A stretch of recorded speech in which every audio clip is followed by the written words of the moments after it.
ഈശോ മിശിഹായ്ക്ക് സ്തുതിയായിരിക്കട്ടെ. ഞാൻ മാണിപ്പറമ്പിലച്ചൻ. യാഹ്വേ ഒരു ഗോത്രദേവൻ ആയിരുന്നു.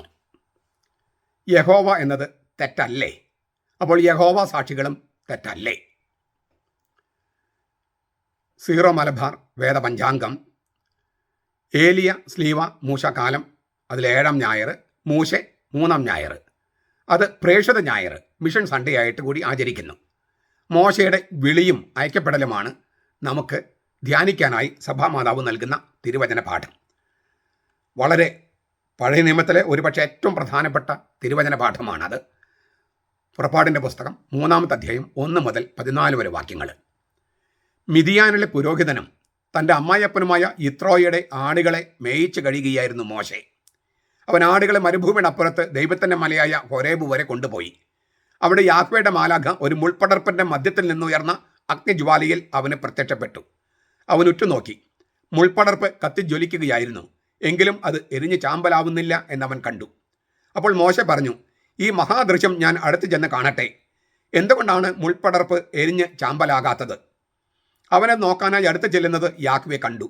മുൾപ്പടർപ്പിൻ്റെ മധ്യത്തിൽ നിന്ന് ദൈവം അവന് വിളിച്ചു, മോശേ മോശേ. ഇതാ ഞാൻ. അവൻ വിളി കേട്ടു. അവിടുന്ന് അരുളി ചെയ്തു, നീ ഇങ്ങോട്ട് അടുക്കരുത്. നിന്റെ കാലിൽ നിന്ന് ചെരുപ്പ് അഴിച്ചു മാറ്റുക. എന്തുകൊണ്ടെന്നാൽ നീ നിൽക്കുന്ന സ്ഥലം പരിശുദ്ധമാണ്. അവിടുന്ന് തുടർന്നു, ഞാൻ നിന്റെ പിതാവിൻ്റെ ദൈവമാണ്, അബ്രഹാമിൻ്റെ ദൈവം, ഇസഹാക്കിൻ്റെ ദൈവം, യാക്കോബിൻ്റെ ദൈവം. ദൈവത്തിൻ്റെ നേരെ നോക്കാൻ ഭയപ്പെട്ട മോശെ മുഖം മറച്ചു. യാഹ്വേ വീണ്ടും അരുളി ചെയ്തു, ഈജിപ്തിലുള്ള എൻ്റെ ജനത്തിൻ്റെ ക്ലേശങ്ങൾ ഞാൻ കണ്ടു. മേൽനോട്ടക്കാരുടെ ക്രൂരത കാരണം അവരിൽ നിന്ന് ഉയരുന്ന നിലവിളി ഞാൻ കേട്ടു. അവരുടെ യാതനകൾ ഞാൻ അറിയുന്നു. ഈജിപ്തുകാരുടെ കയ്യിൽ നിന്ന് അവരെ മോചിപ്പിക്കാനും അവിടെ നിന്ന് ക്ഷേമകരവും വിശാലവുമായ ദേശത്തേക്ക്, തേനും പാലും ഒഴുകുന്ന ഒരു ദേശത്തേക്ക്, കാനാന്യർ, ഹിത്യർ, അമോര്യർ, പെരീസ്യർ, ഹിവ്യർ, യെബൂസ്യർ എന്നിവർ അധിവസിക്കുന്ന സ്ഥലത്തേക്ക് അവരെ നയിക്കാനും ഞാൻ ഇറങ്ങി വന്നിരിക്കുന്നു. ഇതാ ഇസ്രായേൽ മക്കൾ നിലവിളി എൻ്റെ അടുക്കൽ എത്തിയിരിക്കുന്നു. ഈജിപ്തുകാർ അവരെപ്രകാരം ഞെരുക്കുന്നുവെന്ന് ഞാൻ കണ്ടിരിക്കുന്നു. ആയാൽ വരൂ, നീ എൻ്റെ ജനമായി ഇസ്രായേൽ മക്കളെ ഈജിപ്തിൽ നിന്ന് പുറത്തു കൊണ്ടുവരണം. അതിനുവേണ്ടി ഞാൻ നിന്നെ ഫറവോയുടെ അടുക്കലേക്ക് അയക്കും. മോശെ ദൈവത്തോട് പറഞ്ഞു, ഫറവോയുടെ അടുക്കൽ പോകാനും ഇസ്രായേൽ മക്കളെ ഈജിപ്തിൽ പുറത്തു കൊണ്ടുവരാനും ഞാൻ ആരാണ്? അവർ അരുളി ചെയ്തു, ഞാൻ നിന്നോട് കൂടി ഉണ്ടായിരിക്കും. നീ ജനത്തെ ഈജിപ്തിൽ കൂട്ടിക്കൊണ്ടുവരുമ്പോൾ നിങ്ങൾ ഈ മലയിൽ ദൈവത്തെ ആരാധിക്കും. ഞാനാണ് നിന്നെ അയക്കുന്നത് എന്നതിനുള്ള അടയാളമായിരിക്കും അത്. മോശെ ദൈവത്തോട് പറഞ്ഞു, ഞാൻ ഇസ്രായേൽ മക്കൾ അടുക്കൽ പോയി നിങ്ങൾ പിതാക്കന്മാരുടെ ദൈവം എന്നെ നിങ്ങളുടെ അടുക്കലേക്ക് അയച്ചിരിക്കുന്നു എന്ന് പറയുമ്പോൾ അവൻ്റെ നാമം എന്താണെന്ന് അവർ എന്നോട് ചോദിച്ചാൽ ഞാൻ അവരോട് എന്ത് പറയണം? ദൈവം മോശയോട് അരുളി ചെയ്തു, എഹിയേ അഷർ എഹിയേ, ഞാൻ തന്നെ. ഇസ്രായേൽ മക്കളോട് നീ പറയുക, എഹിയേ, ഞാനാകുന്നവൻ എന്നെ നിങ്ങളടുക്കൽ അയച്ചിരിക്കുന്നു. ഇത് വളരെ പ്രധാനപ്പെട്ട തിരുവചന പാഠമാണ്, ഞാൻ പറഞ്ഞല്ലോ. അതിലത്തെ 2 കാര്യങ്ങളെക്കുറിച്ച് മാത്രമാണ് നമ്മൾ ചർച്ച ചെയ്യുന്നത്. എങ്കിൽ പോലും ഇച്ചിരി അല്പം നീണ്ട വീഡിയോ ആണ്. പക്ഷെ ഒരുപാട് തെറ്റിദ്ധാരണകൾ പ്രചരിപ്പിക്കുന്നുണ്ട് ആളുകൾ. അതിനാൽ ഈ വീഡിയോ മുഴുവൻ കേൾക്കണമെന്നും പല പ്രാവശ്യം കേൾക്കണമെന്നും പ്രചരിപ്പിക്കണമെന്നും, അങ്ങനെ മിഷൻ സൺഡേയിൽ, മിഷൻ എന്ന് വെച്ചാൽ എല്ലാവരോടും, എല്ലാ ക്രിസ്ത്യാനികളും എല്ലാവരോടും സുവിശേഷം പ്രസംഗിക്കണം. അതാണ് മിഷൻ ഞായർ. നമുക്ക് എല്ലാവരും മിഷണറിമാരാണ് എന്ന് നമ്മൾ ഓർമ്മപ്പെടുത്താൻ ഒരു ദിവസം, നമുക്ക് സ്വാതന്ത്ര്യം കിട്ടി എന്ന് ഓർമ്മപ്പെടുത്താൻ സ്വാതന്ത്ര്യ ദിനം, നമ്മൾ റിപ്പബ്ലിക്കാണ്, സ്വതന്ത്ര റിപ്പബ്ലിക്കാണ് എന്ന് നമ്മളെ ബോധ്യപ്പെടുത്താൻ റിപ്പബ്ലിക് ഡേ. അതുപോലെ അത് റിപ്പബ്ലിക് എല്ലാ ദിവസവും റിപ്പബ്ലിക്കാണ്, എല്ലാ ദിവസവും സ്വാതന്ത്ര്യമാണ്. പക്ഷെ ഒരു ദിനം ആചരിക്കുന്നത് അന്ന് റീഎൻഫോഴ്സ് ചെയ്യാനാണ്, നമ്മളത് ഓർമ്മപ്പെടുത്താൻ. നമ്മളെല്ലാവരും എല്ലാ നിമിഷവും മിഷണറിമാരാണ്. അതൊന്ന് ഓർമ്മപ്പെടുത്താൻ ഒരു മിഷൻ ഞായർ. കൂട്ടത്തിൽ മിഷൻ പ്രവർത്തനങ്ങൾ ജോലി ചെയ്യുന്ന, വളരെ വിഷമകരമായ സാഹചര്യം ജോലി ചെയ്യുന്ന അവർക്ക് സഹായിക്കാൻ പ്രാർത്ഥന കൊണ്ടും പണം കൊണ്ടും മറ്റ് ആളുകളെ കൊണ്ടും സഹായിക്കാനായിട്ട് നമ്മൾ ഓർമ്മപ്പെടുത്താനും ഈ മിഷൻ ഞായർ ഉപയോഗിക്കുന്നു. അപ്പോൾ അയക്കപ്പെടുക, ഈശോയും സ്വയം ഏറ്റെടുത്ത് വന്നതല്ല, പിതാവ് അയക്കുകയായിരുന്നു. മോശയെ അയക്കുന്ന രംഗമാണ്, അദ്ദേഹത്തിന് വിളിയും അയക്കപ്പെടലുമാണ് നമ്മൾ കാണുന്നത്. ലത്തീൻ സഭയിൽ കുർബാനയ്ക്ക് വിളിക്കുന്ന ഒരു പേര് ഹോളി മാസ് എന്നാണ്. ഹോളി മാസ്, മിസിയോ എന്ന വാക്ക്, ലത്തീൻ വാക്കിൽ ഈ മാസ് വരണേ. മിസിയോസിൽ അയക്കപ്പെടൽ, വിശുദ്ധമായി അയക്കപ്പെടൽ എന്നാണ് കുർബാനയ്ക്കുള്ള പേര്. Holy mass, വിശുദ്ധമായി അയക്കപ്പെടൽ. കുർബാന സമാപനത്തിൽ, ലത്തീൻ കുർബാന സമാപനത്തിൽ നിങ്ങൾ സമാധാനത്തോടെ പോവുക എന്ന് പറയുന്നു. സമാധാനത്തോടെ പോകുക എന്ന് പറഞ്ഞാൽ കുർബാന കഴിഞ്ഞു ഇനി സമാധാനം എന്നുള്ള അർത്ഥത്തിലല്ല, മറിച്ച് സമാധാനം എന്നതിന് നമ്മൾ ഉദ്ദേശിക്കുന്ന അർത്ഥമല്ല ഷാലോമിനുള്ളത്. ഷാലോമിന് മറ്റൊരു വാക്ക് പറഞ്ഞാൽ രക്ഷ എന്നാണ്, അല്ലെങ്കിൽ ക്ഷേമം എന്നാണ്. ഗ്രീക്കിലെ പീസ് എന്ന് പറയുന്ന ഈ എയ്റേൻ എന്ന് പറയുന്ന അർത്ഥമല്ല ഷാലോം. അപ്പോൾ സമാധാനം നിങ്ങളോട് കൂടെ എന്ന് പറഞ്ഞാൽ രക്ഷ നിങ്ങളോട് കൂടെ എന്നാണ്. സമാധാനം എന്ന് പറഞ്ഞാൽ ശാന്തിയല്ല. അതായത് യുദ്ധമില്ലാത്ത അവസ്ഥ, പോരാട്ടമില്ലാത്ത അവസ്ഥ, സംഘർഷമില്ലാത്ത അവസ്ഥ, അതല്ല സമാധാനം. അത് ബൈബിൾ സമാധാനം അതല്ല. ഈ സംഘർഷങ്ങൾക്കും യുദ്ധങ്ങൾക്കിടയിലും ക്രിസ്തുവിൻ്റെ സാന്നിധ്യം അനുഭവിക്കാൻ കഴിയുക, രക്ഷ ആസ്വദിക്കാൻ കഴിയുക, അതിനെയാണ് സമാധാനം എന്ന് വിളിക്കുന്നത്. അപ്പോൾ സമാധാനം നിങ്ങളോട് കൂടെ എന്ന് പറഞ്ഞാൽ രക്ഷ നിങ്ങളോട് കൂടെ, ദൈവത്തിൻ്റെ സാന്നിധ്യം നിങ്ങളോട് കൂടെ, രക്ഷിക്കുന്ന ദൈവത്തിൻ്റെ സാന്നിധ്യം നിങ്ങളോട് കൂടെ, അങ്ങനെയൊക്കെയാണ് അർത്ഥം. അപ്പോൾ പോവുക എന്ന് പറഞ്ഞാൽ രക്ഷയുമായി പോവുക, കർത്താവിനെയും കൊണ്ട് പോവുക. അതാണ് ഈ പറയുന്ന വിശുദ്ധമായ ഐക്യപ്പെടൽ. അപ്പോൾ എല്ലാ ദിവസവും നമ്മൾ ഐക്യപ്പെടുകയാണ്, എല്ലാ ദിവസവും. അതൊന്ന് ഓർമ്മപ്പെടുത്താനാണ് ഈ മിഷൻ ഞായർ, മിഷൻ സൺഡേ. അപ്പോൾ ഈ ഐക്യപ്പെടലിൻ്റെ രംഗത്ത് മോശയും ദൈവവും തമ്മിലുള്ള സംഭാഷണത്തിൽ രണ്ട് കാര്യങ്ങൾ നമുക്ക് കാണാം. ഒന്ന്, ഈ കത്തുന്ന മുൾപ്പടർപ്പ്, കത്തുന്നു ചാമ്പലാകുന്നില്ല, മഹാദൃശ്യം. കത്തുന്നതെങ്കിലും എരിഞ്ഞ് ചാമ്പലാകാത്ത മുൾപ്പടർപ്പ്, അതിലൂടെ കർത്താവ് വെളിപ്പെട്ടും മറഞ്ഞും തന്നെ ആവിഷ്കരിക്കുകയാണ്. കത്തുന്നില്ല, ചാമ്പലാകുന്നില്ല. ഈ ദൈവം കത്തിക്കൊണ്ടിരിക്കുന്നു, ജ്വലിച്ചുകൊണ്ടിരിക്കുന്നു, പ്രകാശമാണ്. പക്ഷേ ജ്വലിക്കാനായിട്ട് മുൾപ്പടർപ്പ് പോലെ സംഗതി വേണ്ട, അവൻ സ്വയം ജ്വലിക്കുകയാണ്. ഇപ്പം സൂര്യനിലൊക്കെ കത്തി ജ്വലിക്കാന്ന് പറഞ്ഞാലും എന്തെങ്കിലും കത്താൻ വേണം, ഹീലിയം, ഹൈഡ്രജൻ, അങ്ങനെ സംഗതികളൊക്കെ വേണ്ടേ? ഇതൊന്നും വേണ്ട ദൈവത്തിന്. ദൈവം സ്വയം ജ്വലിക്കുകയാണ്. അപ്പോൾ ദൈവത്തിൻ്റെ ഒരു വെളിപാട് അവിടെയുണ്ട്. ഈ കത്തുന്നു ചാമ്പലാകുന്നില്ല, അതായത് തീ കത്താനായിട്ട് ഈ മുൾപ്പടർപ്പ് വേണ്ട. അപ്പോൾ ദൈവം ജ്വലിക്കുകയാണ്, പ്രകാശമാണ്, ദൈവം പ്രകാശമാണ്. ആ ദൃശ്യം കാണാനായിട്ട് മോശ ചെല്ലുകയാണ്. ദൈവം വെളിപ്പെടുന്നു, അദ്ദേഹം മറഞ്ഞിരിക്കുന്നു. ദൈവം മോശയുമായി സംവദിച്ചത് ഈ അഗ്നിയുടെ ദൃശ്യരൂപത്തിലാണ്. അഗ്നിയുടെ ദൃശ്യരൂപം ഒരു അടയാളമാണത്. ദൈവത്തിൻ്റെ സാന്നിധ്യത്തിൻ്റെ പ്രതീകമായിട്ട് അഗ്നി ഉപയോഗിച്ചിട്ടുണ്ട്. പുറപ്പാട് 19:18. ദൈവത്തിൻ്റെ തേജസ്സിൻ്റെ അടയാളമായിട്ട് ഉപയോഗിച്ചിട്ടുണ്ട്, മഹത്വത്തിൻ്റെ തേജസ്സിൻ്റെ. പുറപ്പാട് 24:7. ന്യായവിധിയുടെ അടയാളമായിട്ട് അഗ്നി ഉപയോഗിച്ചിട്ടുണ്ട്, സംഖ്യ 11:1. തൻ്റെ ജനത്തോടുള്ള അസഹിഷ്ണുതയുള്ള സ്നേഹത്തിൻ്റെ അടയാളമായിട്ട് സ്നേഹാഗ്നി എന്ന് ഉപയോഗിച്ചിട്ടുണ്ട്, നിയമാവർത്തന പുസ്തകം 4:24. അപ്പോൾ അഗ്നിക്ക് ഒരുപാട് അർത്ഥങ്ങളുണ്ട്. ഒരർത്ഥമല്ല ഉള്ളത്. പിന്നീട് നമുക്കറിയാം അഗ്നിനാവുകളുടെ രൂപത്തിൽ പരിശുദ്ധാത്മാവ് വരും.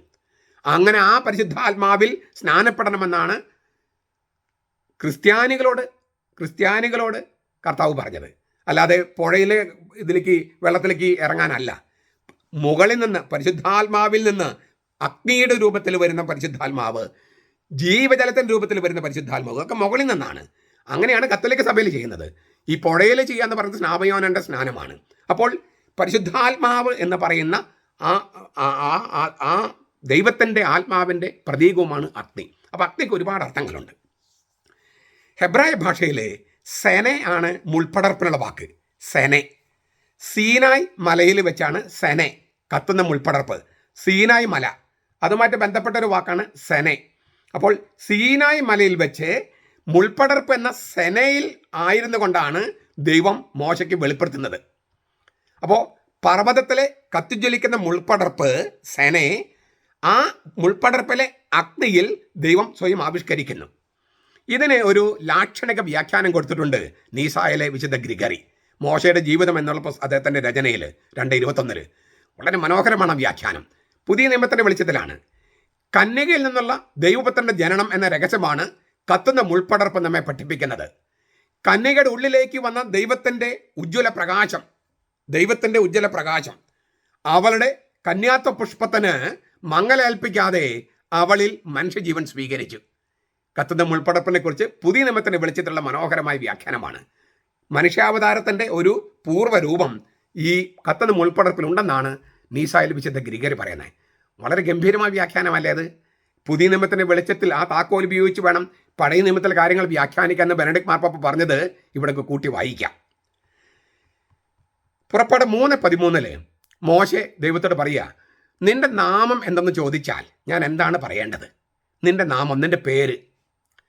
ബഹുദൈവ വിശ്വാസം നിലനിന്നിരുന്ന കാലം, ഇപ്പോഴും ബഹുദൈവ വിശ്വാസം പലരുണ്ടല്ലോ, സകല ദൈവങ്ങളെയും വിളിച്ച് കരഞ്ഞു എന്നൊക്കെ പലപ്പോഴും ആൾക്കാർ പറയും. അപ്പോൾ ബഹുദൈവ വിശ്വാസം അന്നും ഇന്നൊക്കെ ഉണ്ട്. ഈജിപ്തുകാരുടെയും കാനാന്യരുടെയും ഇടയിൽ ഇങ്ങനൊരു ബഹുദൈവ വിശ്വാസത്തിൻ്റെ സംസ്കൃതിയായിരുന്നു ഉണ്ടായിരുന്നത്. ഓരോ ദേവനും ദേവിക്കും പേരുണ്ടായിരുന്നു. ഇപ്പം നമ്മുടെ നാട്ടിലും ഓരോ ദേവനും ദേവിക്കൊക്കെ പേരുണ്ട്, ദൈവങ്ങൾക്ക് പേരുണ്ടെന്നാണ്. ഏക സത്യദൈവം, അതായത് സത്യദൈവം ഏകനാണെന്ന് ഈ പുറജാതിക്കാർ തിരിച്ചറിഞ്ഞിട്ടില്ല. പക്ഷേ ഏകസത്യദൈവത്തിന് ഒരു പേരുണ്ടെങ്കിൽ അവൻ മറ്റ് ദേവീദേവന്മാരെ പോലെ ആകില്ലേ? അതൊരു പ്രശ്നമാണ്. വാസ്തവത്തിൽ ദൈവം തൻ്റെ പേര് വെളിപ്പെടുത്തിയോ?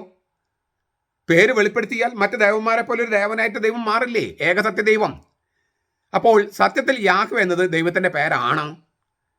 ദൈവത്തിൻ്റെ പേരായിട്ടാണ് ഇസ്രായേലിയർ യാഹ്വേ എന്ന വാക്കിനെ കണ്ടത് എന്നതിന് തർക്കമില്ലാത്തതിനാൽ ഈ ചോദ്യം വിവരക്കേടാണെന്ന് ആദ്യം തോന്നാം. മുൾപ്പടപ്പ് രംഗത്തിൻ്റെ മനസ്സിരുത്തിയുള്ള വായനയിൽ നാം തിരിച്ചറിയുന്നത് മറ്റൊരു സംഗതിയാണ്.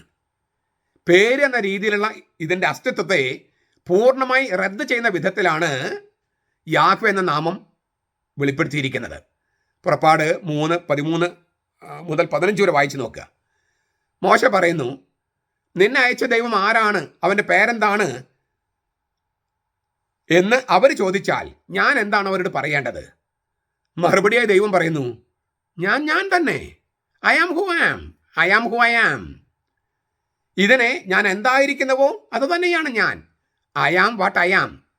ഞാൻ തന്നെ എന്നാകാം തർജ്ജമ, അല്ലെങ്കിൽ ഞാൻ എന്തായിരിക്കുന്നുവോ അത് തന്നെയാണ് ഞാൻ. I am what I am എന്നും മൊഴിമാറ്റം ചെയ്യാം. ഇതൊരു തിരിച്ചടി പോലെയാണ്.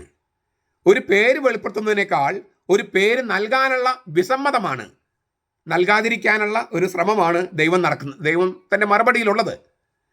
മോശയുടെ ശല്യപ്പെടുത്തുന്ന തരത്തിലുള്ള അപേക്ഷയിൽ ദൈവത്തിന് അപ്രീതി ഉണ്ടായെന്ന തോന്നലാണ് രംഗത്ത് നിഴലിക്കുന്ന പൊതുവികാരം. ഞാൻ എന്തായിരിക്കുന്നുവോ അത് തന്നെയാണ് ഞാൻ, പിന്നെ നിനക്ക് എന്താ വേണ്ടത്, നിനക്ക് എന്താ അറിയേണ്ടത് എന്നൊരു മറുചോദ്യം പോലെയാണ് ദൈവത്തിൻ്റെ അനിഷ്ടകരമായ ഈ മറുപടി.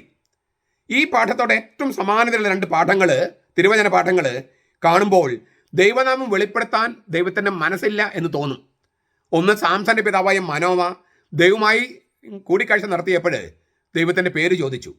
ഉത്തരമായി നൽകപ്പെട്ടത്, എൻ്റെ പേര് നിഗൂഢമായിരിക്കെ നീ അത് ചോദിക്കുന്നത് എന്തിന് എന്ന മറുചോദ്യമാണ്. മറ്റൊരു വായന അനുസരിച്ച് എൻ്റെ പേര് അത്ഭുതകരമായിരിക്കെ നീ അത് ചോദിക്കുന്നത് എന്തിനാണ്. ന്യായാധിപന്മാർ 13:18. ദൈവത്തിൻ്റെ പേര് നൽകപ്പെട്ടില്ല, അതൊരു അത്ഭുതമാണ്, അതൊരു നിഗൂഢതയാണ്, പേര് നീ ചോദിക്കാൻ പാടില്ലായിരുന്നു. രാത്രിയിൽ അപരിചിതമായുള്ള മൽപ്പിടുത്തത്തിന് ശേഷം യാക്കോബ് അവൻ്റെ പേര് ചോദിച്ചപ്പോൾ കിട്ടിയ മറുപടി നിരാശാജനകമായിരുന്നു. ഉൽപ്പത്തി 32:29-30. എന്തിനാണ് എൻ്റെ പേര് നീ അറിയുന്നത്? ഈ നാം ചർച്ച ചെയ്യുന്ന ഈ പുറപ്പാട് പാഠവുമായി ഭാഷാപരമായും ഘടനാപരമായും ദൈവശാസ്ത്രപരമായും വളരെ സാമ്യമുള്ളതാണ് ഈ 2 പാഠങ്ങളും. ന്യായാധിപന്മാർ 13, ഉൽപ്പത്തി 32. ഇവിടെയൊക്കെ ഈ തിരുവചനങ്ങളിലുള്ള ഈ 3 തിരുവചന ചിന്ത എന്ന് പറയുന്നത് ദൈവത്തിന് തൻ്റെ പേര് വെളിപ്പെടുത്താൻ ഒരു ഇഷ്ടമില്ലായ്മയുണ്ട്, ഒരു വിസമ്മതമുണ്ട്. ദൈവനാമം വെളിപ്പെടുത്തി കിട്ടാനുള്ള അപേക്ഷയെ പ്രത്യക്ഷത്തിൽ ദൈവം നിരസിക്കുകയാണ്. അവർക്ക് ചുറ്റിലുമുള്ള ദേവന്മാർക്ക് പേരുള്ളതുപോലെ ഒരു പേരിൽ അറിയപ്പെടാനോ ഒരു പേര് വെളിപ്പെടുത്താനോ മുൾപ്പടർപ്പിലെ ദൈവം, ഏകസത്യ ദൈവം തയ്യാറല്ല. ആ ദേവന്മാർ മറ്റ് ദേവന്മാരിൽ ഒരാളാണ് എന്ന് കാണിക്കാനാണ് പേര് വെളിപ്പെടുത്തിയത്. മറ്റ് ദേവന്മാരിൽ നിന്ന് അവരെ വേർതിരിച്ചറിയാൻ അവർക്കൊരു പേര് വേണമായിരുന്നു. ഇപ്പം രാമനല്ല കൃഷ്ണൻ, കൃഷ്ണനല്ല ശിവൻ, അല്ലേ സുബ്രഹ്മണ്യൻ, ഇങ്ങനെ, അല്ലെങ്കിൽ സരസ്വതി, അല്ലെങ്കിൽ ലക്ഷ്മി ദേവി, ഇങ്ങനെ പേരെന്തിനാണ്? ആ ദേവനല്ല ഈ ദേവൻ എന്ന് കാണിക്കാൻ. അപ്പോൾ അനേകം ദേവന്മാരും ദൈവങ്ങളും ഉള്ളപ്പോഴാണ് പേരിൻ്റെ ആവശ്യം. ഏകസത്യദൈവം, സത്യദൈവം ഏകനാണെങ്കിൽ അവിടെ പേരിൻ്റെ ആവശ്യമില്ലെന്നാണ്. പേര് വെളിപ്പെടുത്തുന്ന ദൈവത്തിൻ്റെ ഒരു സമ്മതക്കുറവ്. അതായത് മറ്റ് ദേവന്മാരിൽ ഒരു ദേവനായിട്ട് അറിയപ്പെടാൻ ദൈവം ആഗ്രഹിക്കുന്നില്ല. മറ്റ് ദേവന്മാരുടെ തീർത്തും വ്യത്യസ്തനാണ് ഏകസത്യദൈവം. അത് വ്യക്തമാക്കുകയാണ് ദൈവനാമം വെളിപ്പെടുത്താനുള്ള അപേക്ഷ തള്ളിക്കളഞ്ഞതിലൂടെ.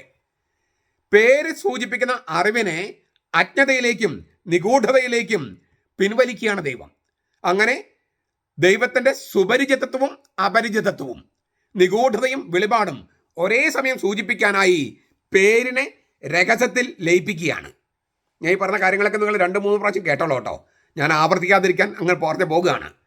ദൈവത്തെ ഇപ്പം കൈപ്പിടിയിലാക്കാം എന്ന വീക്ഷണത്തിന് വിപരീതമായി അളവില്ലാത്ത വിധം അകലത്തിലാണവൻ എന്ന് അവതരിപ്പിക്കുകയാണ്. ചില വീഡിയോയിലൊക്കെ ഞാൻ കണ്ടിട്ടുണ്ട്, ദൈവം ഉണ്ടെന്ന് ഞാൻ അപ്പം തെളിയിച്ച് തരാം. അങ്ങനെ ആരെങ്കിലും അവകാശപ്പെട്ടാൽ അവന് ദൈവത്തെ അറിയില്ലെന്നർത്ഥം. നമ്മൾ ലബോറട്ടറിയിൽ, പരീക്ഷണശാലയിൽ ചില കാര്യങ്ങൾ തെളിയിക്കുന്ന പോലെ തെളിയിക്കാൻ പറ്റുന്ന കാര്യമല്ല ദൈവം. അത് ദൈവം ഒരു വസ്തു അല്ലല്ലോ. സ്നേഹമുണ്ടെന്ന് തെളിയിക്കാൻ പറ്റുമോ? സൗന്ദര്യമുണ്ടെന്ന് തെളിയിക്കാൻ പറ്റുമോ? പരീക്ഷണശാലയിലും ഒക്കെ വെച്ചിട്ട്. അപ്പോൾ സൗന്ദര്യം ഒരു ബന്ധത്തിലൂടെയാണ് അത് മനസ്സിലാക്കുന്നത്, അറിയുന്നത്. സ്നേഹം ബന്ധത്തിലൂടെയാണ് അറിയുന്നത്. അപ്പോൾ ഈ ബന്ധത്തിലൂടെ അറിയുന്ന കാര്യം പരീക്ഷണശാലയിലൂടെ ഇല്ലേ വ്യക്തമാക്കുന്നത് പോലെയോ അല്ലെങ്കിൽ യുക്തിവാദം പറഞ്ഞിട്ട് തെളിയിക്കുന്നത് പോലെയൊന്നും തെളിയിക്കാൻ പറ്റുന്ന കാര്യങ്ങളല്ല. ചില സൂചനകളൊക്കെ നൽകാം. ദൈവം ഉണ്ടെന്ന് തെളിയിക്കാൻ പറ്റാത്തതുപോലെ ഇല്ലെന്നും തെളിയിക്കാൻ പറ്റില്ല. കാരണം ഇത് ഞാൻ പറഞ്ഞല്ലോ, ഒരു ബന്ധവുമായിട്ട് ബന്ധപ്പെട്ടാണ്, ഒരു ബന്ധത്തിൻ്റെ ആ ചട്ടക്കൂടിലെ നമുക്ക് ദൈവത്തെ മനസ്സിലാക്കാൻ പറ്റും. സ്നേഹത്തിൻ്റെ ബന്ധമാണത്. അങ്ങനെ സ്നേഹത്തിൻ്റെ ബന്ധമില്ലാത്തവർക്ക് ദൈവമില്ല. അപ്പോൾ സ്നേഹം, സൗന്ദര്യം, സത്യം, ഇങ്ങനെയുള്ള ചില കാര്യങ്ങൾ അവതരിപ്പിക്കാനായിട്ട് നമുക്ക് വസ്തുക്കൾ ഉണ്ടെന്ന് തെളിയിക്കുന്ന പോലെയോ ഇല്ലെന്ന് തെളിയിക്കുന്ന പോലെയോ ഒന്നും ചെയ്യാൻ പറ്റില്ല. അതൊക്കെ ചില സൂചനകളും മാതൃകളും ഉപയോഗിക്കാമെന്ന് മാത്രം. ചുരുക്കത്തിൽ ദൈവം സുപരിചിതനാണ്, അപരിചിതനാണ്, വെളിപ്പെടുത്തുന്നവനാണ്, നിഗൂഢതയുള്ളവനാണ്. ഇത് ഒരേ സമയം അവതരിപ്പിക്കുകയാണ് ഈ പേര് വെളിപ്പെടുത്തുകയും വെളിപ്പെടുത്താതിരിക്കുകയും ചെയ്യുന്ന ആ കൃത്യത്തിലൂടെ. അപ്പോൾ ദൈവത്തെ ഇപ്പം ഞാൻ കാണിച്ചു തരാം, കൈപ്പിടിയിലാക്കാം എന്ന വീക്ഷണത്തിന് വിപരീതമാണ് ഇവിടെ. അളവില്ലാത്ത വിധം അകലത്തിലാണവൻ, എന്നാൽ നമ്മൾ വിചാരിക്കുന്നതിനേക്കാൾ അടുത്തുമാണ്. ഇതിലൂടെ എന്താണ് സംഭവിച്ചത്? ഇസ്രായേലിൽ ദൈവനാമം ഉച്ചരിക്കുന്നത് ഒഴിവാക്കാനും ദൈവനാമത്തിന് പകരം അദോണായി, കർത്താവ് എന്നും തർജ്ജമ ചെയ്യാം, അദോണായി, എൻ്റെ കർത്താവ് തുടങ്ങി വാക്കുപയോഗിക്കാനും ആരംഭിച്ചത് കാലക്രമത്തിൽ ന്യായമായി വികസിച്ച് ബൈബിളിൻ്റെ ഗ്രീക്ക് പരിഭാഷ, അതായത് സെപ്തുജിന്ത്, BC 250 തയ്യാറാക്കാൻ തുടങ്ങിയതാണിത്. ഈ ഗ്രീക്ക് പരിഭാഷ സെപ്തുജിന്ത് ആ കാലമായപ്പോഴേക്കും യാഹ്വേ എന്ന ആ നാമത്തെ കർത്താവ് എന്ന് മാത്രമായി ഭാഷപ്പെടുത്താൻ തുടങ്ങി. കിരിയോസ്. യാഹ്വേ എന്നത് ദൈവനാമമായി കരുതപ്പെട്ടിരുന്നെങ്കിൽ അത് തർജ്ജമ ചെയ്യാതെ അങ്ങനെ തന്നെ നിലനിർത്തിയിരുന്നില്ലേ? നാമമായിരുന്നു, ദൈവത്തിൻ്റെ നാമമായിരുന്നു യാഹ്വേ എങ്കിൽ എന്തുകൊണ്ട് സെപ്തുജിന്ത് ആൾക്കാർ അത് യാഹ്വേ എന്ന് തന്നെ നിലനിർത്താതെ കീരിയോസ് എന്ന് തർജ്ജമ ചെയ്തു, കർത്താവ് എന്ന് തർജ്ജമ ചെയ്തു? അപ്പോൾ അത് ദൈവത്തിൻ്റെ പേരായിട്ട് മുഴുവനായിട്ട് അങ്ങ് അവർ മനസ്സിലാക്കിയിട്ടില്ല. അതായത് ദൈവനാമം ഉച്ചരിക്കുന്നത് ഒഴിവാക്കുക, ദൈവനാമത്തിന് പകരം അദോണായി തുടങ്ങിയ വാക്കുകൾ ഉപയോഗിക്കുക. അതിങ്ങനെ കാലക്രമത്തിൽ വന്ന് BC 250 ആയപ്പോഴേക്കും യാഹ്വേ എന്ന വാക്ക് ഗ്രീക്കിലേക്ക് തർജ്ജമ ചെയ്തപ്പോൾ കീരിയോസ് എന്ന വാക്ക് ഉപയോഗിച്ച് തർജ്ജമ ചെയ്തു. കർത്താവ് എന്ന് നമ്മൾ തർജ്ജമ ചെയ്യുന്നു. അപ്പോൾ ദൈവനാമം ആയി ഇസ്രായേൽ അത് കരുതിയിരുന്നെങ്കിൽ എന്തുകൊണ്ട് തർജ്ജമ ചെയ്തു? ഇത് കഥയുടെ ഒരു വശമാണ്, നമ്മൾ പറയാൻ ആഗ്രഹിക്കുന്ന കാര്യത്തെ ഒരു വശം. അതായത് വിഷയത്തിൻ്റെ പകുതിയായിട്ടുള്ളൂ. മറുപകുതിയുണ്ട്. ഈ ദൈവനാമം വെളിപ്പെടുത്തിയില്ല എന്നും പറയാൻ പറ്റില്ല. ഇതുവരെ നമ്മൾ പറഞ്ഞത് ദൈവനാമം വെളിപ്പെടുത്താൻ ദൈവത്തിനൊരു സമ്മതക്കുറവുണ്ടായിരുന്നു, ഇഷ്ടക്കുറവുണ്ടായിരുന്നതാണ്. അതേസമയം ഞാനാകുന്നവൻ എന്നെ നിങ്ങൾ അടുത്തേക്ക് അയച്ചിരിക്കുന്നു എന്ന് പറയാൻ മോശയോട് ആവശ്യപ്പെടുന്ന ദൈവത്തെ നമ്മൾ കാണുന്നുണ്ട്. പുറപ്പാട് 3:14. കടങ്കഥയോ പ്രഹേളികയോ ആണെങ്കിലും ജനങ്ങൾക്ക് കൊടുക്കാൻ ഒരു മറുപടി ഇപ്പോൾ മോശയുടെ കൈവശമുണ്ട്. എന്താണത്? ഞാനാകുന്നവൻ, എഹിയേ ഇല്ലേ, ഞാനാകുന്നവൻ നിങ്ങളടുത്തേക്ക് അയച്ചിരിക്കുന്നു പറയൂ. ആ പ്രഹേളികയുടെ ഗൂഢാർത്ഥത്തെ പ്രസാദാത്മകമായി നാം ചികഞ്ഞ് നോക്കണം. ഈ പ്രഹേളിക എന്ന് പറഞ്ഞാൽ ഉത്തരം കിട്ടാത്തൊരു ഇല്ലേ, ഞാനാകുന്നവൻ, എഹിയെ ആയിരിക്കുന്നവൻ, എഹിയെ നിങ്ങളടുത്തേക്ക് അയച്ചെന്ന് പറ. ദൈവത്തിൻ്റെ സത്തയും സബ്സ്റ്റൻസ്, സ്വത്വവും പേഴ്സണാലിറ്റി, സ്വഭാവവും നേച്ചർ ഇല്ലേ, ഇതെല്ലാം ദൈവം വെളിപ്പെടുത്തുകയായിരുന്നു. ഞാൻ തന്നെ, ഞാനാകുന്നവൻ എന്ന വാക്യത്തിലിടന്നാണ് തത്വജ്ഞാനികൾ പറയണേ. തത്വജ്ഞാനികൾ ദൈവത്തിൻ്റെ സത്തയും സ്വത്വവും സ്വഭാവവും, സബ്സ്റ്റൻസ്, എസൻസ്, പേഴ്സണാലിറ്റി, നേച്ചർ, ഇതെല്ലാം കൂടി വെളിപ്പെടുത്തുകയാണ് ഞാനാകുന്നവൻ അല്ലെങ്കിൽ ഞാൻ തന്നെ എന്ന വാക്കിലൂടെ ദൈവം ആവിഷ്കരിച്ചതെന്നാണ് തത്വജ്ഞാനികൾ പറയണേ. എന്നാൽ ബൈബിളിൻ്റെ വേദശാസ്ത്രികൾ പറയുന്നത് കാലദേശങ്ങളിലുള്ള ദിവ്യ സാമീപ്യത്തിൻ്റെ പ്രകാശനമെന്നാണ്. തത്വജ്ഞാനികളുടെ ഭാഷയല്ല വേദശാസ്ത്രികൾ ഉപയോഗിക്കുക. കാലദേശങ്ങളിലുള്ള, കാലം, ടൈം, ദേശം, സ്പേസ്, കാലദേശങ്ങളിലുള്ള ദൈവ സാമീപ്യത്തിൻ്റെ, ദിവ്യ സാമീപ്യത്തിൻ്റെ പ്രകാശനമാണിതെന്നാണ്. ദൈവം ഈ വാക്യത്തിലൂടെ തന്നെ വെളിപ്പെടുത്തുകയോ തൻ്റെ സ്വഭാവത്തെ ആവിഷ്കരിക്കുകയോ ചെയ്യുന്നില്ല. ദൈവം ഈ ഞാനാകുന്നവൻ അല്ലെങ്കിൽ ഞാൻ തന്നെ എന്ന വാക്യത്തിലൂടെ തന്നെ വെളിപ്പെടുത്തുകയോ തൻ്റെ സ്വഭാവത്തെ ആവിഷ്കരിക്കുകയോ ചെയ്യുന്നില്ല. പ്രത്യുത ഇസ്രായേലിന് വേണ്ടിയുള്ള ദൈവമായി, മനുഷ്യർക്ക് വേണ്ടിയുള്ള ദൈവമായി ഇവിടെ ദൈവം വെളിപ്പെടുകയാണ്. ഇസ്രായേലിന് വേണ്ടിയുള്ള ദൈവം, മനുഷ്യർക്ക് വേണ്ടിയുള്ള ദൈവം, അതാണ് ഈ ഞാനായിരിക്കുന്നവൻ അല്ലെ, ഞാൻ തന്നെ, ഞാനാകുന്നവൻ എന്ന വാക്കിനർത്ഥം. ഞാനാകുന്നവൻ, അയാം എന്നതിന് ഇവിടെ അർത്ഥം ഇവിടെ ഞാനുണ്ട്, ഐ ആം ഹിയർ ഇല്ലേ. ഞാനാകുന്നവൻ, അയാം എഹിയെ എന്നതിനർത്ഥം ഞാനിവിടെയുണ്ട്, ഐ ആം ഹിയർ. അല്ലെങ്കിൽ ഇവിടെ ഞാൻ ആയിരിക്കുന്നത് നിനക്ക് വേണ്ടിയാണ്, I am here for you, I am here for you. ഞാൻ ഇവിടെ ആയിരിക്കുന്നത് നിനക്ക് വേണ്ടിയാണ്. അതന്നെ അർത്ഥം. ഇസ്രായേലിന് വേണ്ടിയുള്ള ദൈവത്തിൻ്റെ സാന്നിധ്യത്തെ ഊന്നി പറഞ്ഞിരിക്കുകയാണ്. ദൈവത്തിൻ്റെ ഉണ്മ എന്ന് പറഞ്ഞാൽ ബീയിങ്. തമിഴിൽ ഉണ്മയല്ല, മലയാളത്തിൽ ഉണ്മ എന്ന് പറഞ്ഞാൽ ബീയിങ്, സ്വത്വം. തന്നിൽ തന്നെയുള്ള ഉണ്മയല്ല, not being in it self.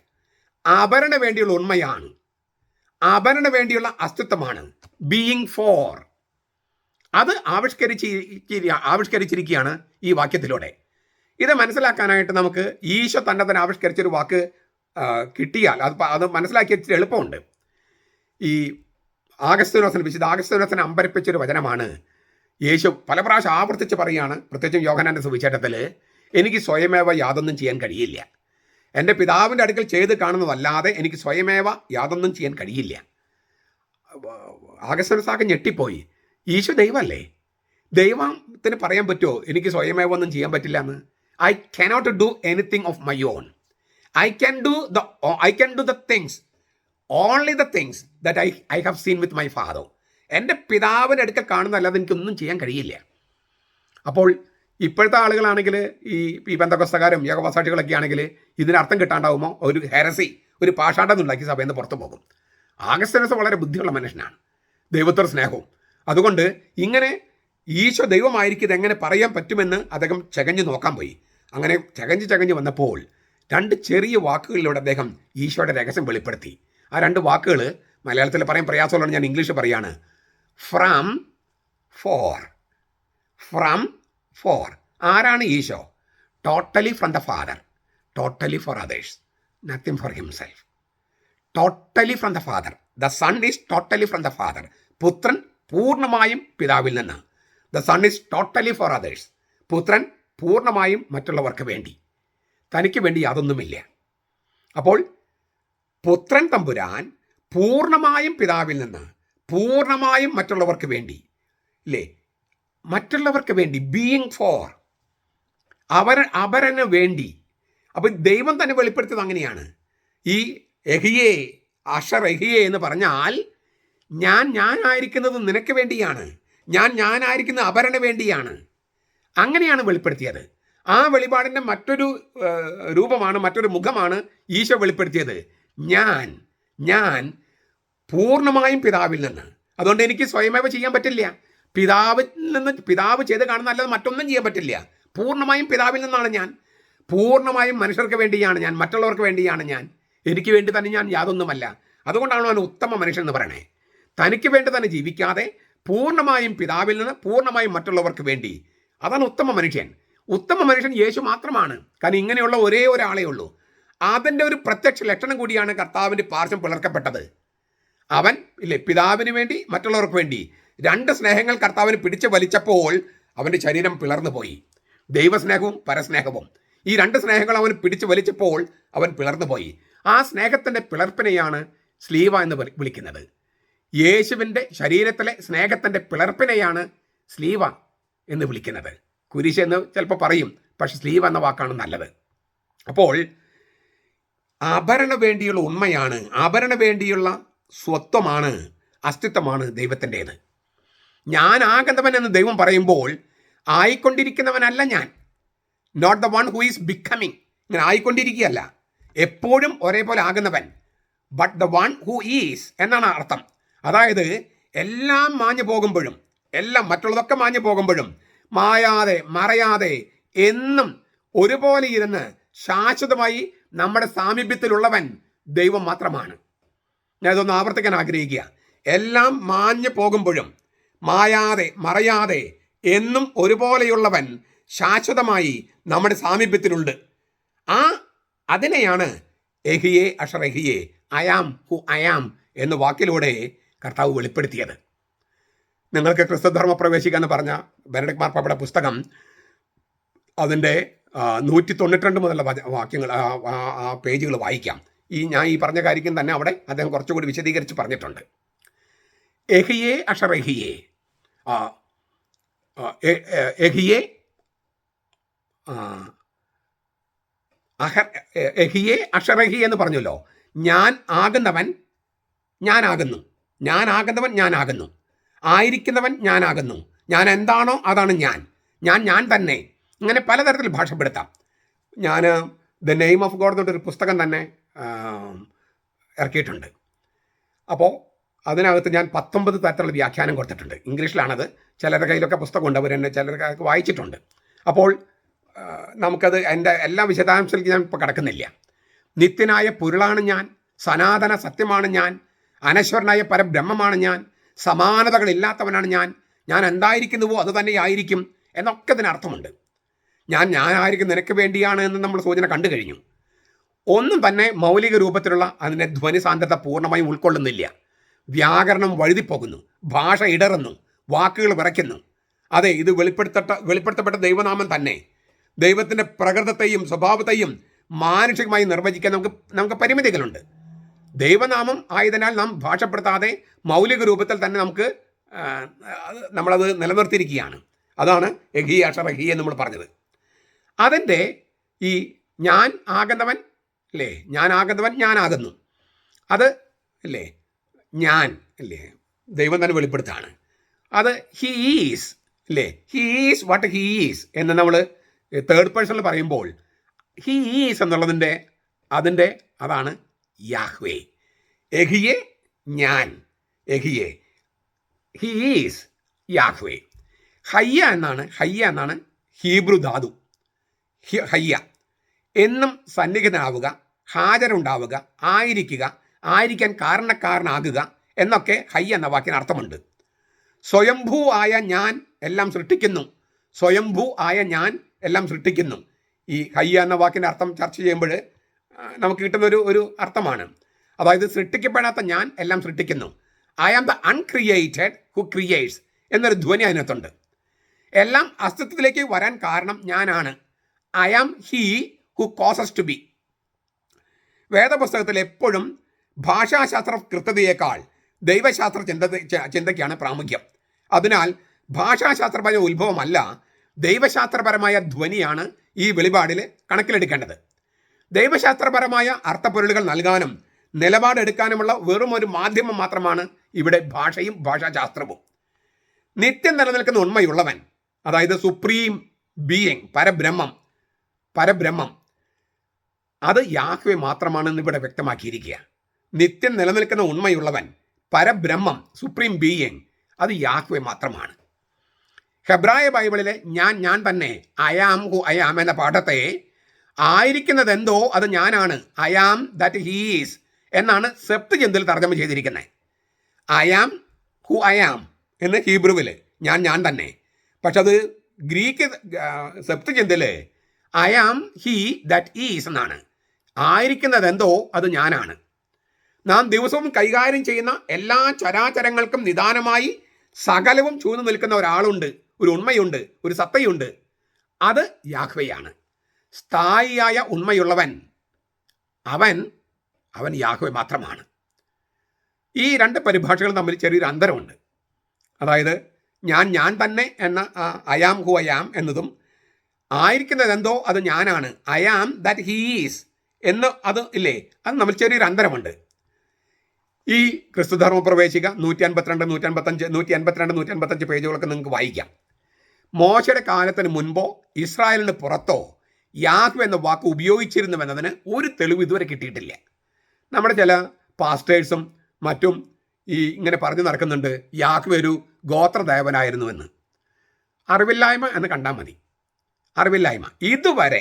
ഇതുവരെ ഒരു തെളിവും കിട്ടിയിട്ടില്ല മോശയുടെ കാലത്തിന് മുൻപോ ഇസ്രായേലിന് പുറത്തോ യാഹ്വേ എന്ന വാക്ക് ഉപയോഗിച്ചിരുന്നതായിട്ട്.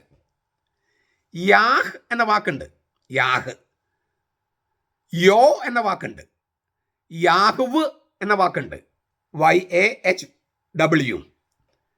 യാഹ് YAH, യോ YO, യാഹ്വ് JAHW. ഈ ഏകസ്വരാക്ഷരങ്ങളാണ് ഇതൊക്കെ. ഇതൊക്കെ ഉപയോഗത്തിലുണ്ടായിരുന്നു. എന്നാൽ യാഹ്വേ YAHWEH എന്ന പൂർണ്ണരൂപം ആദ്യമായി ഉപയോഗിച്ചത് ഇസ്രായേലാണ്. ഇസ്രായേലിന്റെ വിശ്വാസമാണ് അത് വികസിപ്പിച്ചെടുത്തത്. ചില മാതൃകകൾ അവരുടെ മുമ്പിലുണ്ടായിരുന്നു.